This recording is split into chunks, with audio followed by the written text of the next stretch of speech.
How's it going? In today's video, we're going over the strategies we used to add several million dollars to multiple brands over the course of November and the exact Black Friday, Cyber Monday strategies you can implement for next year to get similar results. So let's go ahead and get into it. And just to show you that this stuff really works, I chose three brands, all different sizes. So we have a brand that did 5 figures in the month of November, a brand that did 6 figures, and a brand that did 7 figures in the month of November, okay? Just to show you that this stuff works for brands of all different sizes, and each of these brands is in a completely different niche. All right, we have health, we have home care, and we have fashion accessories. Okay, completely different niches, and you can obviously see that by some of these different conversion rates as well. So the first brand here is up 138% from the previous year. This brand is up 72% from the previous year, and this brand is up 631% from the previous year. All the promotions we ran were very profitable, especially when it comes to new customer acquisition. Okay, and just to show you a little bit more about that, here's one brand. You can see we spent around $400,000 for the month, and as you can see, based off the ROAS, people were being acquired for a very profitable amount.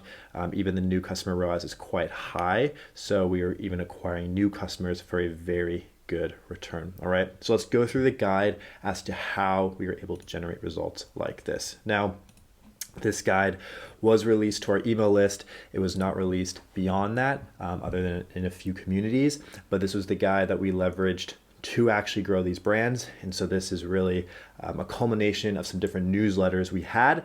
We put it together in a short guide just to get people ready. And again, if you are part of the email list, you would have received this. All right, so let's go through what the guide looked like in retrospect so you can apply this to next year's Black Friday. All right, so the first thing is the offer calendar. To have a successful Black Friday, Cyber Monday, one of the most important things is the offer calendar. So as you can see, I won't go through this entire guide here, but the most important part is teasing your sale and having multiple offers. So typically we like to have 3 offers at a minimum for Black Friday. Even if you are a premium brand, it's good to have different offers at different times. So the week leading up to November, we had a tease where we basically talked about some of the offers or kind of hinted out some of the offers that might be coming in November. So this was all with ads, email, SMS, and social posts. Then throughout the month of November, we had a light offer. So for the entire month, we had a very light % off or a free gift, something small, but that still gets new and old customers back in. Okay, then for Black Friday itself, some brands ran a sale for the week of Black Friday. What we focused mostly on was doing a sale from Friday through Sunday, then having a Cyber Monday sale and a 1-day extension on that sale, and of course continuing our light offers. So as you can see, there's 3 different offers for the month of November. All right, so that's typically a very good structure. Of course, it depends on the brand, but this is what we like to go with for most brands. Most years is a similar structure like this, okay? All right, and this goes into detail. Again, I'll attach this guide below the video so you have access to it, but this goes into detail as to how this exactly works, okay? So then we go into offer structures, figuring out what kind of offer you need. Now, offers should be a means to an end. It should be a way in order to hit your goal. So if you're trying to get more new customers, that should be a different offer than if you're trying to just reactivate a bunch of old customers. If you're trying to drive revenue versus driving profit, that's going to change which offers you go with. So the best offers are typically going to be where you pick 1 offer for new customers, 1 offer for returning customers, because those are typically 2 different in order to blend. So you would pick a profitable offer that gets new people in the door and a very profitable offer to reactivate old customers. For getting new people in the door, typically that's going to be a lower friction offer that's a little bit lower average order value, a % off a bundle, a general discount, right? But to get old customers back in, typically you want to do a big bundle discount since they already have that trust. They're willing to spend more. So you can do bundle discounts, you can do free gifts, you can do points for a giveaway, right? Things that new customers might not find as appealing because they don't even know if they like your products yet. But with those old customers, typically it's just giving them more of what they already like, or giving them a way to just get more into your product line, okay? So this is actually our offer structure table, which we've kind of gatekeeped for a while now. And really what this is an easy way for you to determine what kind of structure you should be looking at for your offer. So we rank different offers: percent off bundle, free gift, percent off tiers, right? Where you have different tiers of percent off based off how much you buy, limited edition product drops, cashback / store credit, BOGOs, buy one, get one, and points for a giveaway, right? And we rank these on the ability to drive your average order value, ability to drive lifetime value, ability to get rid of old inventory, ability to increase new customer conversion rate, ability to increase old customer conversion rate, the sunk cost, so the amount of dollars it takes to make this offer work. This includes both the cost to produce the offer plus the cost of the offer in itself, so how much revenue you're giving away, and the time sunk cost, the amount of time it takes you and or your team to actually set this up, okay? So we ranked each of these on a scale of 1 to 8, 1 being the best, 8 being the worst. And so this can give you a good overview. And typically for most brands, what we find is the free gift is a really good approach. We also find that the percent off bundle's really good. If you just do discounted bundles and have multiple bundles discounted, that's always a very good offer. Percent off purchase is great for new customers, but not as much old customers. So as you can see here, for returning customers, the percent off purchase isn't as good as for new customers, and the opposite is true for the percent off bundle. It's better for returning customers, not as great for new customers when it comes to conversion rate, right? So you need to think strategically about what offers you promote. So no matter if it's a Valentine's Day sale, a Christmas sale, a summer sale, always be thinking about what you're optimizing for: new customers, old customers, and start thinking about offers in this way where you're considering how they impact average order value, lifetime value, and all these different variables. So I won't go into detail on this, but for a lot of these brands, we ran a combination of percent off purchase, percent off bundles, free gifts for some, and cash back and store credit. Those were kind of some of the key offers for this year. Other big brands will often run points for a giveaway, where the more dollars you spend, the more entries you get in a giveaway. A bunch of different ways to go about this. It just depends on your resources, your goals, and what you're trying to do when it comes to new customer versus old customer activation. So make a table like this for yourself when it comes to deciding what promotions you should do to decide on what should be best. But in general, for most brands, this is how the ranking will look. All right. So for a lot of brands, we use this to decide their offers. Some of these brands were a shot in the dark, where this was their first Black Friday they ever ran an offer for. And so we really had to figure out which offer would be the highest converting for them and be closest to achieving their business objectives. All right. Perfect. All right. And again, I won't go through this. This will be linked below. So now we talk about Black Friday, Cyber Monday ad structures. So we just went through offers and offer calendar, which is one of the most important things. Black Friday, Cyber Monday, it's all based on what offer you can provide. That's really all that matters, along with fulfilling the orders. But now we're going to get into ad structures, okay? Now, particularly, we're going to be talking about Meta, since that's what most brands are focused on. This is also very similar for TikTok, not as much Google, but this is really how you'd run any social platform ad campaign for Black Friday.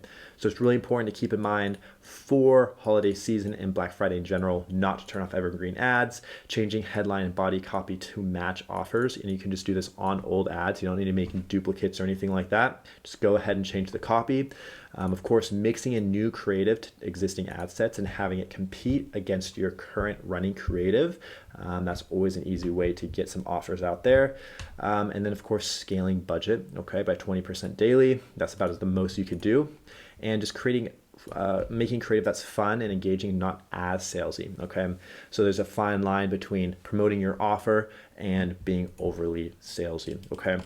So this goes through some of the core principles when it comes to scaling ads. And I actually do have the meta structure here in terms of campaigns, creatives, and how that should look, from where you're at now to how you should update it during a holiday season. Again, I'm not going to go through this in detail. This will be linked in the sheet. But the core idea here is essentially to keep your evergreen ads running. So the same ads that have been running all year, keep those going. Just change the headlines and the copy to include your sale. Again, it's not going to re-enter the learning phase. It's just the headline and copy. Then go ahead and introduce a new campaign.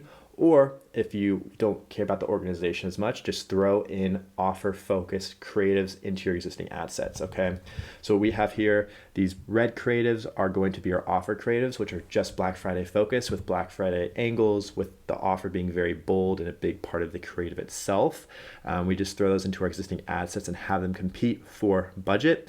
And then we introduce our own Advantage Plus or broad campaign solely with our Black Friday creatives just to evaluate performance on their own. So typically doing a mix of having your own Black Friday promotion campaign and throwing in individual creatives into your existing ad sets or campaigns is the best way to go about it. And the same is true for TikTok, just throwing in those creatives in addition to making your own campaign solely with those promotional creatives, okay? And again, if you want to look at this in more detail, it will be linked in this sheet, as you can see, okay? Now getting into creative, what the creative looks like itself. So that's the ad structure, but what does the Black Friday creative actually look like? Again, your core creative is going to be evergreen statics, evergreen carousels, evergreen UGC, etc., just changing the headline. But you can go ahead and create Black Friday specific creative. And again, this is gonna be mostly focused on whatever the offer is you're selling. So if it's a bundle, showing the bundle and showing how much you're saving. If it's a % off, it's showing that number savings or that dollar amount savings. Whatever the offer is, it's just making creative centrally about that offer. But still, most of your budget, about 2/3 will still be going to evergreen. About 1/3 will typically be allocated to your Black Friday, Cyber Monday, statics, carousels, videos, etc. And the same is true for any promotional period. Most of your creative and most of the highest spending creative will be your evergreen content, and the new creative you introduced specifically for that promotional period will be about 1/3 of the budget, okay? So this goes into developing that creative in a little bit more detail, but it's very, very simple. And when it comes to creative in general, developing creative, with Black Friday in mind, we have a separate masterclass on the topic. It's about an hour long that goes into detail about ad creative, from step 1, research using AI to help you develop creative, all the way to testing it, the metrics to look at, all that kind of thing when it comes to ad creative. So definitely check that out. Again, that's linked in the document, okay? Now, the last part of this sheet, so far we just have generated demand with ads, ad creative, ad structures, offers, and offer calendar. I'm not going to go through customer reactivation, email, and SMS. This is just about driving new customer revenue. We're going to be going through here projecting results. So a very difficult thing about November is figuring out how much ad spend you should allocate to your Black Friday ads and to driving demand. Same thing for December. How much should you be spending to actually acquire new customers? And how do you know how much you should forecast and budget for that month? Now, an easy way that we developed to do this is actually to just use a simple function in Google Sheets called forecast linear and just do a simple linear forecast. And this is a very easy tutorial on how to do that. Essentially what it does is it takes last year's data. So you take last November's data, you use that and upload it, use the linear forecast function, and you forecast using last year's numbers to forecast how much you can spend this year based off those numbers. And then again, because advertising typically improves over time, you get better at ads, you can add in a multiple that basically accounts for your improvement in advertising or a conversion rate increase or a general improvement. And so again, I won't be going through this in detail. Check out the sheet. This will walk you exactly through how to forecast for a given month using last year's relative month's data, ad spend and revenue to forecast how much you're going to generate this much, and therefore how much you should be spending for this month, okay? So forecasting is very key, and you should be doing it for each month on how much you should be spending and how much you should be expecting in return, okay?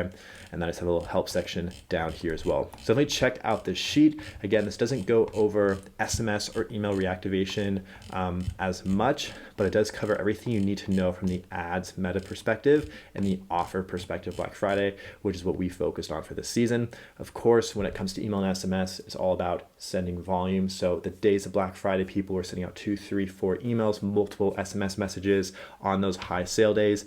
And the same thing is going to be true for the holidays. holiday season, when we get closer to the sale cutoff date, sending out mass email multiple times in that day, mass SMS multiple times in that day, just reminding people that that offer is live and that you will be stopping shipping soon for the arrival on the holidays. All right, so hope this helps. Let me know if you have any questions on the sheet. This is how, again, we were able to generate results like this just over the past month. So check this out for next year, apply it for the holidays coming up in your future promotional periods, and I think you'll see a lot of success. All right, that's all for today. Enjoy and talk to you soon.